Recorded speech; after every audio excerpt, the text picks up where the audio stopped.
Здравейте на всички и добре дошли отново в канала Живот без филтър. Здравейте и от мен, скъпи зрители. Днешната тема ще бъде свързана с технологиите и развитието, както и това колко са полезни и вредни. По-голямата част от времето днес ще говоря аз, тъй като това е темата за хората, които знаят, нали, има след. Ще видим, не бързай. Ага, добре, окей. Така де, бях тръгнал да казвам, че това е моята тема, но очевидно сестра ми има нещо предвид в случая и аз се досещам, нали, за какво става въпрос, тъй като тя има хора, които консултира в случая, които са зависими от пристрастяването към технологиите, Да. така че нейното мнение е малко по-различно от моето относно това нещо.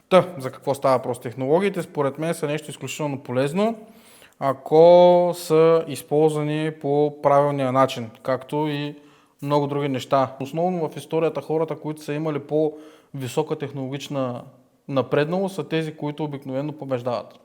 Макар, че сме свидетели на това да има научни доказателства, които показват, че високо технологични нации са били Изчезват.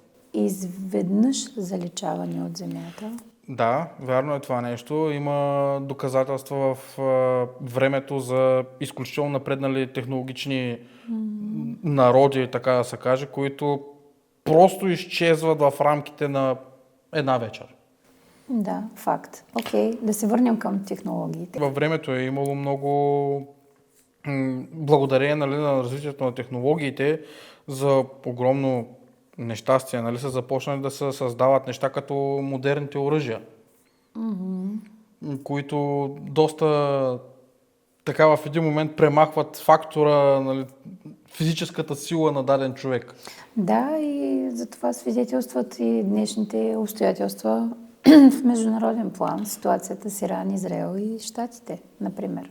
Да, едно от нещата. Но това, за което искам да говоря основно, са ползите от това нещо, защото макар и огромна част от този напредък на технологиите да е свързан с войни и отнемане на живот, много от този напредък се отнася и в медицината, където благодарение на напредването на технологиите медицината е на ниво, където днешно време могат да бъдат лекувани много болести, които преди време са считани за изцяло нелечими. Така е. Откритието на антибиотика, примерно, е едно от нещата, които са спасили изключително много животи в времето. Съгласна съм и тук е място да вметнем, че един от първите откриватели на един от антибиотиците всъщност е българин. То в такъв случай става въпрос за компютъра, нали? Един от основните откриватели на модерния компютър е Джон Атанасов. Да, точно така. Така че ние българите имаме доста... Голяма заслуга. Да, имаме доста заслуги на световно ниво за много неща. Ние винаги са били добри, но доста от тях биват в момента използвани и за полезни работи. Опенхауер, между другото. Опенхаймер. Опенхаймер? Да. Какво може да кажем за него? Това е пак свързано с технологиите. Да, И новите изобретения. Опенхаймер е бащата на атомната бомба. Да. Това е нещо, което предполагам първи са се сблъскали с него японците, защото в момента, в който американците успяват да отключат, така да се каже, по геймърски му, когато отключват ядрената бомба, и едно от първите неща е да бомбардират Япония. Окей. И мисля, че също във връзка с това може да споменем тук и отвратителният и може би още много имена може да има този човек. За кой говориш? Дори и Франкенщайн, може да го наречем, е Менгеле, който в Аушвиц прави отвратителни изследвания с хора и с деца. И в последствие се оказва, че това е допринесло по някакъв начин за развитието на медицината. Във времето е имало, нали, много лекари, които са практикували според много хора нечовечни начини Практики, да. и за развитието на дадена сфера, но много от тях казват така, че без жертви няма прогрес. Така е. Вече кой по какъв начин възприема жертвите и колко окей е това нещо, някои хора биха казали, че целта оправдава средствата. Да, и във връзка с това, мога ли да те попитам, ти доколко вярваш, че и изобщо запознат ли си с това, че клонирането в днешно време е напълно възможно? Да. Тоест, да, какво да? Не само това, не просто клонирането. В момента има и експерименти, където изкуствено се създават бебета. Да, за това знаем, но аз говорих специално за клонингите. Тоест, дали е възможно да има клониране и вече на възрастни индивиди? Това, което съм чел до момента, сега не знам, някои от източниците, които съм го чел, не е потвърдено това нещо, но макар и да успяват да създадат тяло, което да прилича на теб, всъщност това не си ти и това тяло няма душа. То изглежда прилича на тебе, но вътре няма нищо. Което доказва, че всеки един човек е изключително уникален по своята същност и индивидуалност. Да, развитието на хората. Добре. Сега във времето, докъде би стигнало това като развитие, аз не мога да кажа. Факт е, че се инвестират много пари в такъв тип експерименти и основно, както ти казах, нали, в това за бебетата и така нататък. Но макар и в един момент това да беше на преден план от към новини, конспирации и така нататък, в момента по-голямата част бива изместено от изкуствения интелект и роботиката. Да, между другото, точно за него ще ти спомена сега. Защото с всяка една изминала година това нещо напредва изключително много. Съгласна Вече е съм. много трудно. Даже и видеа, които са генерирани с изкуствен интелект, изключително трудно е тези видеа да се разпознава дали всъщност е фалшиво или е истина. Да, и за съжаление се стига до там, че някой винаги трябва да пише под видеята. Хора, спрете се, това е AI. Не е истинско. Така е. И има и другата страна, където видео е истинско и отдолу някои хора пишат, че това е AI, просто защото не могат да повярват, че това се е случило. И това го има така.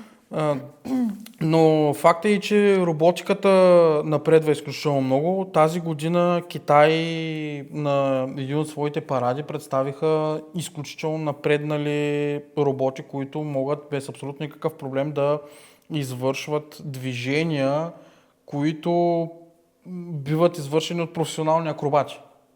Вау, това наистина е нещо, което не знаех.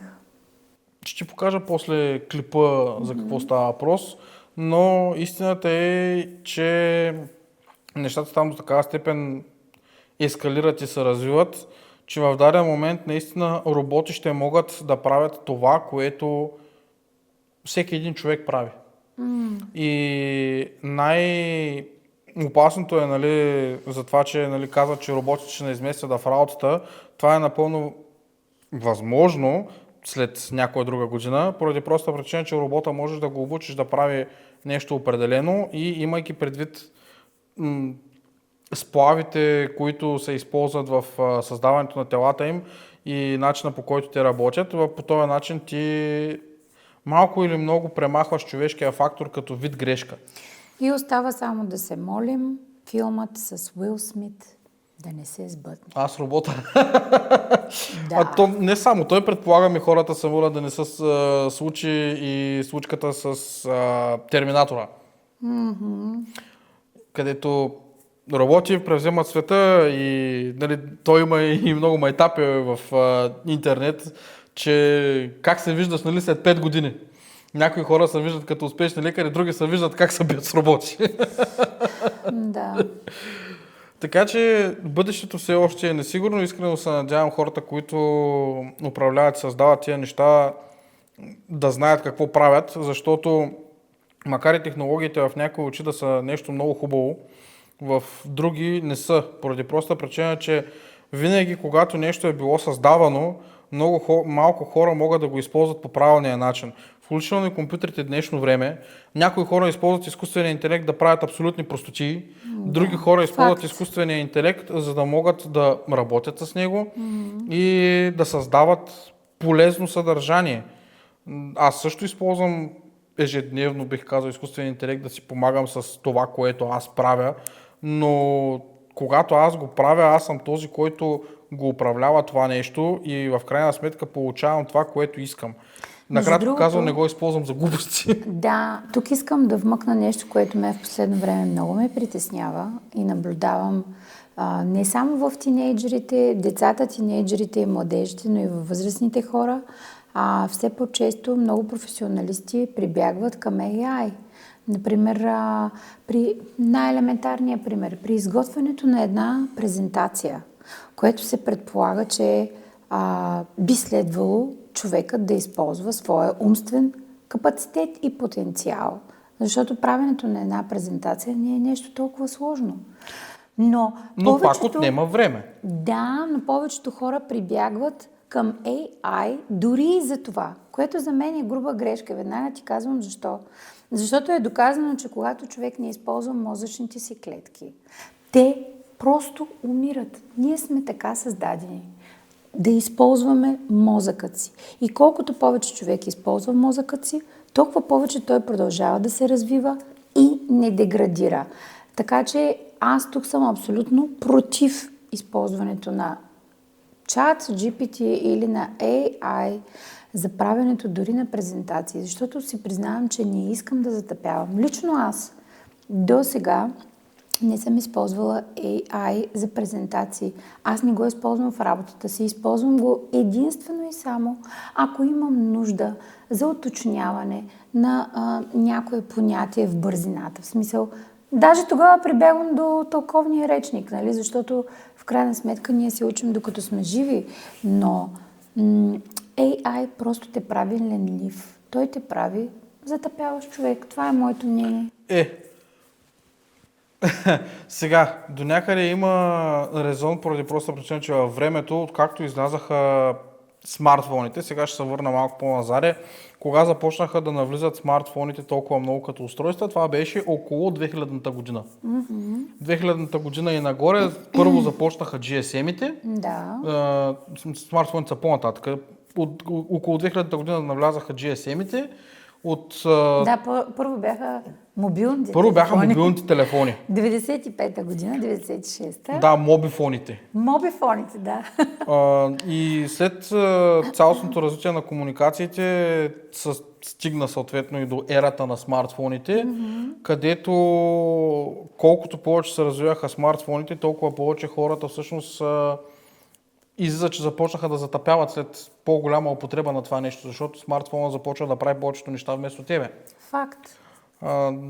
И същото е и до ден днешен с лаптопи, таблети и така нататък. Хората започват да забравят какво е да хванат химикала или хартия и да започнат да пишат по него. Така е. Тези навици, които във времето, нали, са ни помогнали да се изградим и да се запазим. И които развиват мозъчните функции. Малко изчезват. Да. И в крайна сметка в това отношение за AI, за някои от нещата съм съгласен, за други не съм. А за кое не си съгласен? Да уточним. Добре, примерно това за презентациите. Така. Ако ти си човек, който знае как да го прави, може да го прави и така нататък, и в дадения момент ти нямаш физическата възможност да го направиш.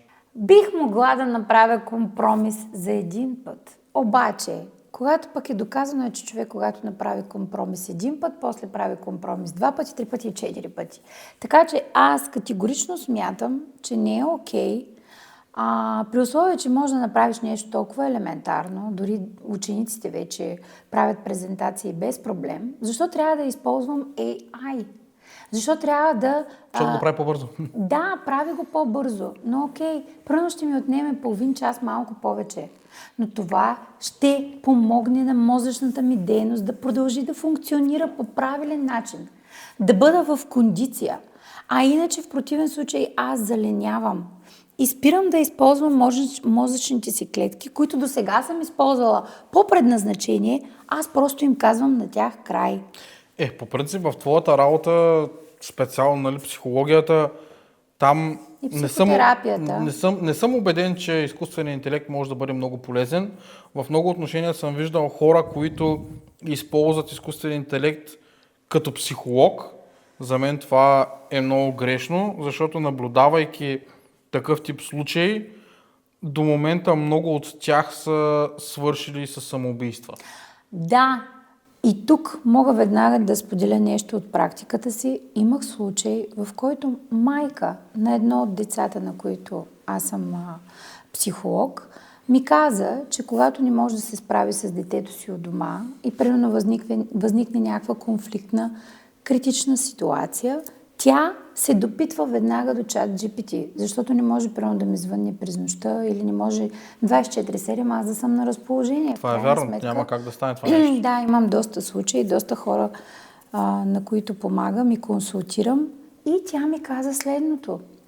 Аз си говоря постоянно с ChatGPT. Аз му задавам въпроси и той ми отговаря веднага.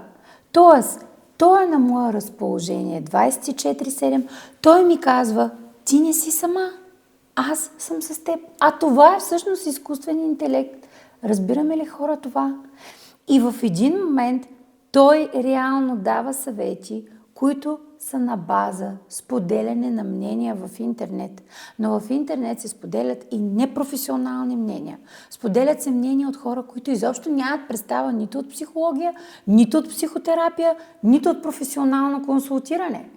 И в един момент ти започваш да получаваш грешни съвети за собствения си живот, за собствения си начин на мислене и допускаш един изкуствен интелект да ръководи живота ти. Наскоро и на мен ми се случи, всъщност на мен често ми се случват някакви такива издънки от страна на изкуствения интелект, така да се каже, е, че аз му задавам определени въпроси, свързани с дадени брандове, да науча повече за дадения бранд. Обща информация. Да. И в един момент обаче той мина в режим тежки лъжи. И ако ти нямаш критично мислене и започвам... и не изпитваш нещата... Да, и започвам да го питам, добре, ти на база на какво ми даваш това нещо като информация, защото аз знам бранда, знам кои са партньорите на бранда за България, знам кой внася дадения бранд, нали, пътуването по дистрибуторската мрежа в България за това нещо. И той се обръща и ми казва, че всъщност тотално различни хора управляват този бранд и тотално различни хора са тези, които са го вкарали и го разпространяват. И ако ти не си човек с критично мислене, който изпитваш информацията, която идва до теб, какво би се случило? Ти започваш да си мислиш, че това, което ти казва е вярно. Поради проста причина, че изкуственият интернет, когато той ти пише нещо, нали, или като ти отговаря, той ти отговаря с абсолютна увереност. Тоест, той знае, че винаги това нещо, което казва, е истина. И ако ти не тестваш информацията, реално ти приемаш лъжлива информация. Влизаш в режим заблуда и си мислиш, че... в режим заблуда и започваш да правиш неща, които нямат нищо общо с реалността. И затова доста хора стигат до самоубийство, както каза ти, нали? Това е общо взето същото, все едно ти в даден момент да държиш вилица, обаче да са ти дали супа, ти да се опитваш с тази вилица да ядеш супата, да не можеш да го направиш, да се чудиш, тази вилица, що не работи. Причината, поради която тази вилица не работи, е защото я използваш по грешния начин. Тя не е предназначена да ядеш супа. Така е. За супата всеки знае, че ти трябва лъжица. И изводът какъв е? Дори да имаме достъп до изкуствен интелект. Като го няма естествен интелект е много трудно. Да. Това е наистина нещо много важно и ще видим в следващите години по какъв начин ще продължат да се развият нещата. Моите прогнози са лоши. Така ли? Да, сериозно ти казвам. Да не съм лош пророк. Спрямо хората или спрямо изкуствения интелект? Аз мисля, че ще дойде време, в което хората няма да могат да овладеят изкуствения интелект. Защото наистина смятам, че той е твърде вероятно да има неограничени възможности. Имайки предвид как се развиват технологиите в момента, начин на комуникация между различните компоненти и всичко останало, нали, тъй като аз следя много неща, може и да стане така, както го казваш, но вече всичко зависи от хората, които разширяват това нещо. Имайки предвид, че хората стават все повече и повече консуматори, все повече и повече материалисти. Честно казано, това винаги е било едно от нещата, които правителствата се опитват да направят, защото най-лесно кой човек се управлява? Най-лесно се управлява консуматорския тип човек, който не може да мисли сам за себе си. Защото, примерно в момента всички си мислят, че когато имат пари, те могат да си купят абсолютно всичко. И нали, всички гледат да не убедят, че това е най-хубавото нещо, да имаш колкото се може повече пари. Да. Проблема обаче е, че това нещо наречено пари във всеки един момент може да изчезне и като останеш без пари, какво ще направиш? Да. Ако не можеш, примерно, да отидеш и да си засадиш един картоф или каквото и да е, ако не можеш да отгледаш един прозеленчук, ще умреш от глад. Да, така е. Така че истината е, че в момента на световно ниво вървят много експерименти с това пускане на изкуствен интелект, което в основната си част е безплатен и така нататък. Изключително много средства се инвестират в това. Разбира се, цели инфраструктури в момента се изграждат. Цялостната идея е, аз съм си говорил и с Славя по тая тема, цялостната идея е просто хората да бъдат зарибени и изкуственият интелект да навлезе до такава степен в техните животи, че да си мислят, че не могат без него. И стигаме до темата за зависимост. Пак се изгражда някакъв вид зависимост. Да. Темата за зависимостта към технологиите. В този случай не мога да го нарека точно към технология. Да, изкуственият интелект е технология, ама ти ставаш зависим към нещо, което... Телефоните и компютрите не са ли технологии? Да, бе, те са технологии. Да. Въпросът е, че това, което ти дават, така да се каже... е изобщо да станем зависими към лесен, AI? лесен контрол. Защото всичката тази информация минава през определени сървъри. Управление на масите. Тази информация минава през тия сървъри, оттам всеки, който стои зад дадения AI, може да види тази информация. Да. И той е този, който преценява какво да прави с нея. Когато ти имаш достъп до информация, която е свързана с тебе самия, защото има моменти... Преди време какво се казваше? Нали, преди около, може би 10 на години, когато беше пика, нали, на търсачката Google. Много хора казваха, тъй имаше видеа и мемета и това. Google знае повече за тебе, отколкото ти самия за себе си. Би могло да се каже, да. Защото всяко едно нещо, което хората се задаваха като въпроси, просто влизаха в Google и го пишеха. Да. И цялата тази информация се събира на едно място. И Google знае всичко. И така разработиха в момента програмата, която да се ориентира по това, което ти търсиш, какво да ти предлага реално. В момента, в който си потърсиш нещо, което да си купиш и търсиш информация в интернет, Започва ти за такива реклами. изведнъж ти излизат такива реклами. Да, И как става този номер? По този начин работи цялата система с рекламите. То и всичките... А някои хора влезнаха пък покрай това в параноята, че някой постоянно ги подслушва, постоянно ги преследва. Да ги преследва не, ама технически погледнато... Преследва какво търсят, какво имат нужда. Хората не осъзнават, особено в смартфоните, когато инсталират дадено приложение, че те дават доброволно достъп. Но, между другото, това е другото нещо, което съм забелязал от днешно време. Почти никой не чете с какво всъщност се съгласява, когато инсталира дадено приложение. Защото голяма част от приложенията имат достъп до твоята галерия, имат достъп до камерата ти, имат достъп до микрофона ти. Точно. И в зависимост от това какво нали, е даденото приложение, то може да иска постоянен достъп до тези неща, защото има възможности ти да ограничиш този достъп само когато използваш приложението. Да. И в крайна сметка, имайки предвид, че повечето хора го отмятат това по подразбиране и след това се чудят как даже докато си говорят за дадена тема, той ми излиза се стои като реклама. Без те даже да са си отключвали телефона. И това е поради проста причина, че то микрофонът ти работи постоянно. И много малко хора осъзнават това, че микрофонът им работи постоянно. И на други просто не им пука. Да. Така че да, технологиите още от едно време, когато нали, излезе бума с рекламите, още между другото, докато бяхме с тея в тази сфера. Защото ние бяхме в такава компания, ти знаеш, с която се занимаваше с така наречените Advertising Operations, Да. които отговарят за рекламите, които излизат по сайтовете.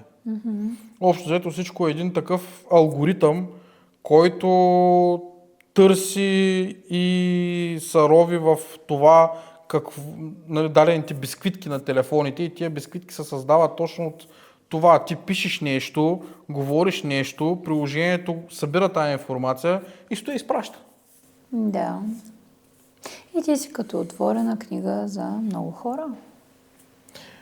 Разбира се, всяка една от компаниите казват, че събират тази информация с цел подобряване на техните услуги. А ти мислиш ли, че те не я използват и за други цели? Разбира се, Никъде сме... ако си някоя голяма клечка, Реалисти. ако си някоя голяма клечка някъде, със сигурност се интересуват много повече от това какви гуми ще си купиш за колата, примерно. Или какъв нов телефон би искала да си вземеш. Да. Не случайно голяма част от видни политици, разработчици и хора на науката, те имат много специфична употреба на техните устройства. Да. Така че това не е случайно. И аз така мисля. Друг е въпросът, че ние като обикновени хорица на нас какво ще ни Като проверят? част от масовката. Да, на нас няма какво толкова да ни гледа, защото нашето мнение няма толкова голямо значение като цяло. За големите риби, така да се каже. Да. Тъй, че в това отношение мисля, че ние сме в безопасност. Добре, успокоих се. Спокойно, не те гледат много. Диша безпокойно. Да, както сме подкарали за проблемите свързаните с технологиите, какво мислиш за децата и сегашната младеж, които са израснали само единствено с технологии? Аре сега ти си от хората, които основно са биле в времето, където прехода от комунизма нали, към сега. Аз съм от генерацията... Gen Z поколението. Сегашните са Gen Z поколението. Да. А ти си? Аз съм от милениалите. Така ли? Да. 92 година. Аз съм те вкарала в Gen Z. Ай... Ти да видиш. Добре, окей. А Gen Z поколението са поколението, което израснаха абсолютно с технологиите. Те се родиха във времето на технологиите. Те се родиха точно във времето на технологиите. А по вашето поколение се появиха технологиите реално. Да. На мен първият ми високотехнологичен телефон, така да се каже, Да. беше един Siemens C45. Чакай, Това беше нещо легендарно. А забрави преди това за Атарито и другите неща. Първите Nintendo-та, Atari-та, Sega и така нататък. Тогава започна моя гейминг живот. И на колко години беше, когато почна този гейминг живот? На 3. Ето, за това да си поговорим сега. Бях 3 годишен, когато баща ми взе първата гейминг конзола. Да, и тогава беше изключително скъпа. Тогава това нещо беше... Само вау, за милионерите, да бъдем честни. Тогава това наистина беше много яко, пак да не говорим нали, за видеокасетите. Видеокасетите тогава бяха лукс. Лукса на А лукс. пък колко бързо изчезнаха като технологии бяха сменени с дисковете. Да. Аз буквално този преход се случи толкова бързо, че даже не можахме да го усетим. Да, пък от дисковите към флашките и другите устройства. Да, от дисковете към флашките. Аз няма да забравя една от първите ми флашки, която си купих, беше тогава беше огромна тая флашка, цели 2 гигабайта и бях дал 60 или 70 лева за нея. Което беше нещо огромно. Тая флашка доскоро, между другото, допреди няколко години все още работеше и Да. в един момент просто издъхна. Та да се върнем на зависимостта към технологиите. Да, какво мислиш за това хората, които са израснали с тия технологии, защото те буквално не знаят какво е да живееш без технологии. Честно казано, аз мисля, че това е болестта на века. И веднага ще ти кажа защо. Защото това да си зависим към нещо, към което ти до такава степен си развил зависимост, че ти не можеш да дишаш без него. Какво имам предвид? Лягаш си с телефона. През нощта се събуждаш, прибягваш веднага до телефона. Събуждаш се сутринта и първата ти работа е да си хванеш телефона. И това е, може би, вече огромен процент от хората. Защото те дори не осъзнават, че имат нужда от това да докоснат телефона си. Те дори не осъзнават, че отиват в тоалетната с телефона си. И тук не говорим само за децата. Тук говорим вече и за възрастни хора. Което означава... Как ме гледа? Защото и аз ходя в кенефа с телефона, извинявам се. Да, разбира се. Виж, проблемът на повечето хора е, че не осъзнават към какво са станали зависими. Какво имам предвид? Отиваш на почивка и ако ти не можеш 5 дни да се изолираш от това, което се случва около теб, от света около теб и просто да се изолираш от ежедневието, включително и от телефона си, това вече говоря наистина за зависимост. Но проблемът, според мен, е повече при децата. Защото много малко родители обръщат внимание на това, че малките бебенца имам предвид дичица, които вече са на 1 годинка. Те не са бебенца, годинка и нещо. Тък му прохождат, тък му проходили и те му дават телефона в ръцете.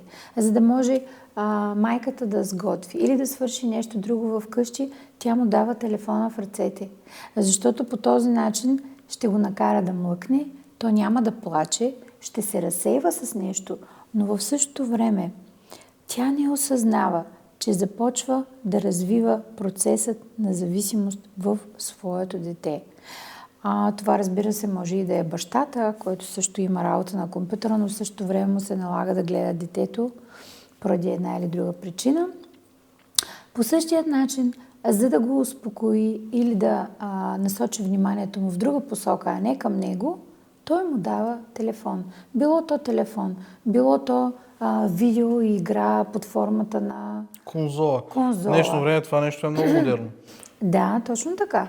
Това са все едни модерни неща, които превземат нашето ежедневие, превземат нашето лично пространство и ние смятаме всичко това за напълно нормално. Но какво се случва в един момент? Детето расте. Примерно става на 5-6 годинки, започва да тръгва на градина и то си иска телефонът със себе си. То си иска видеоиграта в себе си. И то не иска да отиде на градина, ако този предмет не е в него. Тръгва на училище. Какво се случва? Същото.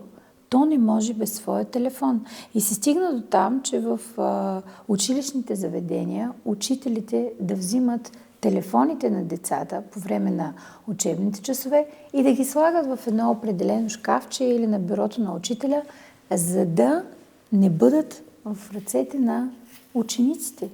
Разбираш ли докъде сме стигнали? Вместо родителите да контролират този процес, се налага учителите да контролират този процес в училище, защото родителите не са в състояние да поставят една здравословна граница. И аз разбирам, че наистина в днешно време времената са опасни, родителят има нужда да знае къде се намира детето му в даден момент. Но в крайна сметка вече има и телефони. Телефони, които показват местоположение, т.е. часовници, извинете. Има часовници, които показват местоположението ти. Имаш часовник, през който можеш да говориш и да го използваш като телефон. И в същото време, в един момент, както сме живяли ние без такава технология, сега вече се оказва, че ние не можем да живеем без тези технологии. Тоест, ние сме се поставили в зависимост от тях. И какво се случва? Когато стигнеш тинейджърска възраст, в един момент забелязваш, че тинейджера не може да си легне да спи нормално. Той не само, че не може да спи нормално, той не си ляга без телефона. И в един момент родителите забелязват, че започват да имат проблем с децата си. Децата им стават като зомбирани, изключително тревожни, изнервени. Агресивни. Да, агресивни. Някои плачат без причина.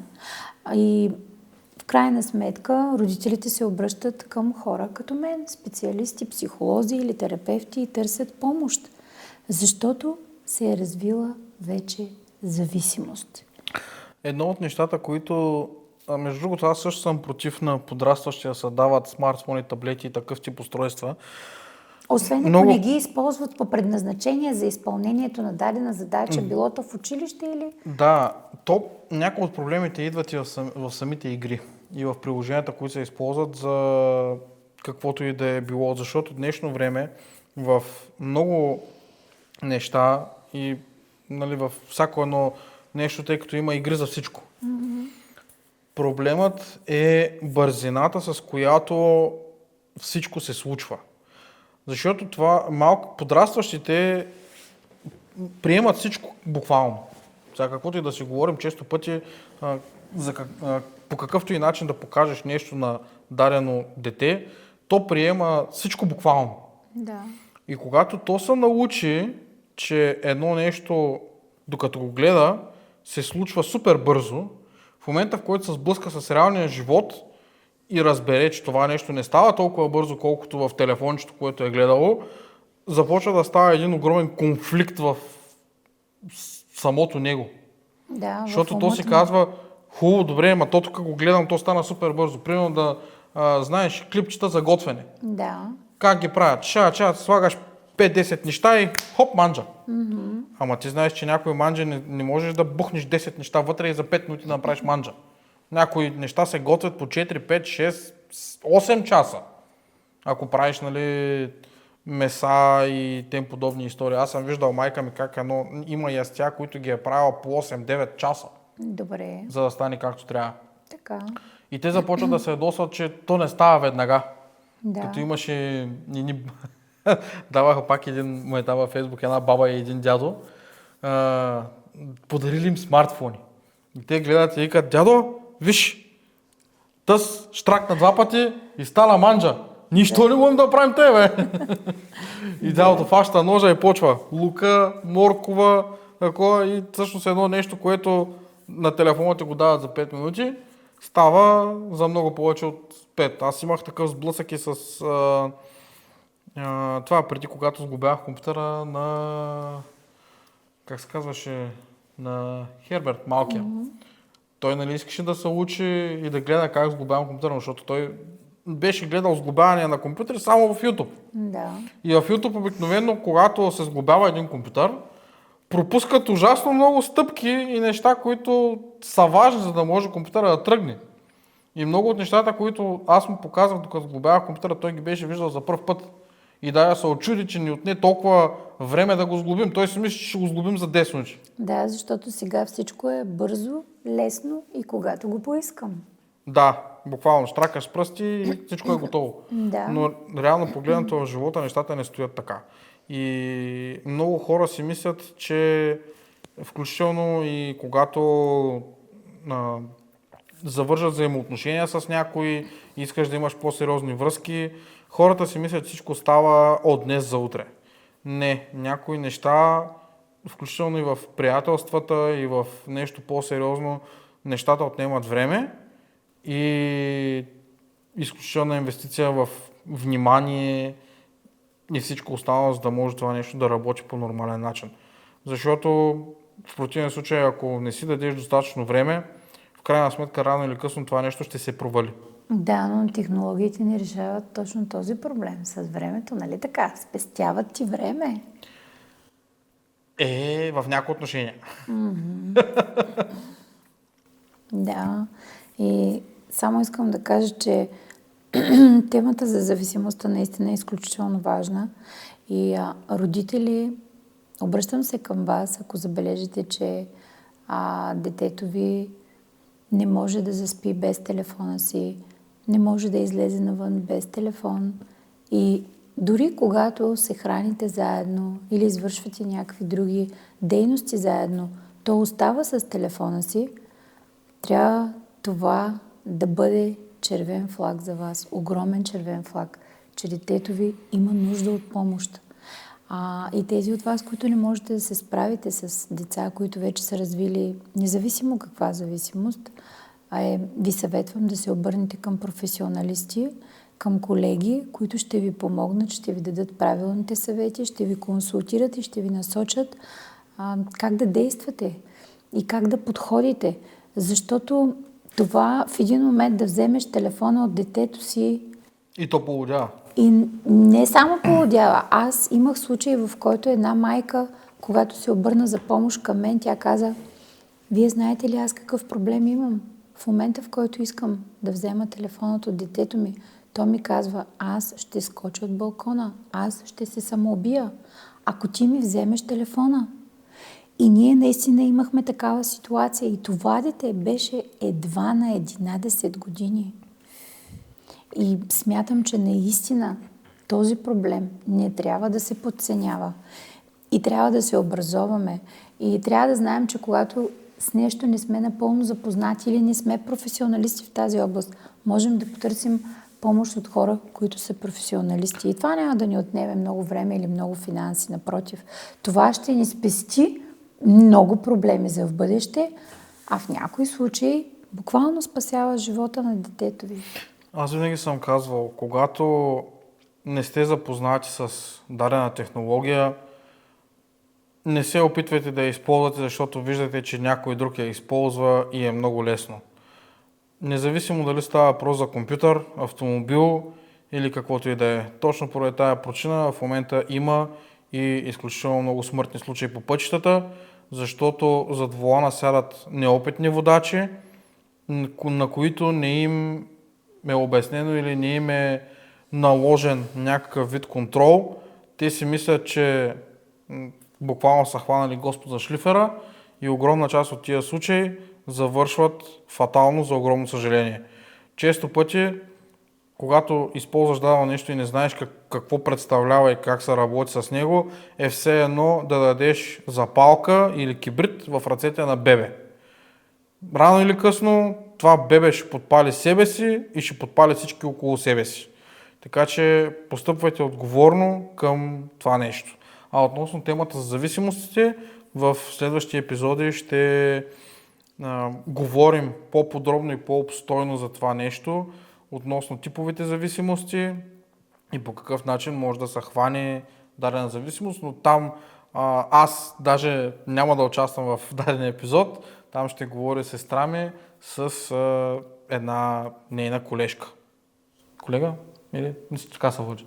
И колега да кажеш, пак не е грешно, в тези среди академичните е прието и можеш да кажеш колега дори и на дама. Да, добре.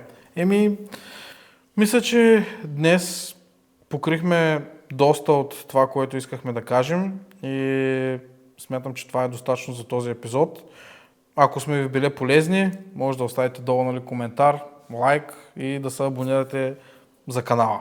Да, и ако имате въпроси относно или нужда от съвет, относно зависимост към технологии, защото практиката ми показва, че дори хора на твоите години развиват зависимост към геймингите, към компютрите, могат да потърсят помощ. Не сте сами, може да се обадите на хора, които са професионалисти, може да се обърнете и към мен. Ще бъда радостна да ви помогна с каквото мога. Това беше от нас за днешния епизод. Аз съм Ицо. Аз съм Дими. До чао, път. И ще се видим следващия път. Здравейте на всички и добре дошли отново. Ще я кажа в The Clasher Stack, ама сме в живот без филтър. Днес може би аз ще съм този, който ще говори малко повече, Но ще разберем и едно малко по-различно мнение. Здравейте и от мен. А малко по-силно, бе! Здравейте и от мен. Глупости. Така.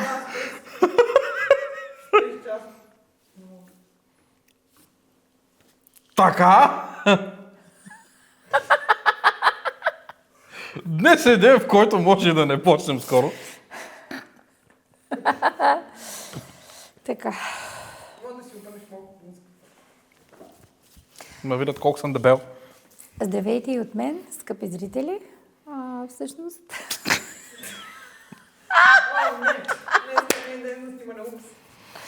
Така. Здравейте и от мен, скъпи зрители. Да, аз също... Така. Така. Също смятам, че темата е много интересна. Ще видим как ще тръгне. Ще отиде. С влака ли ще потегли? Ще видим как ще тръгне. Инак. Чакай за малко. Ще ми става смешно. Така. Добре. Започваме от начало.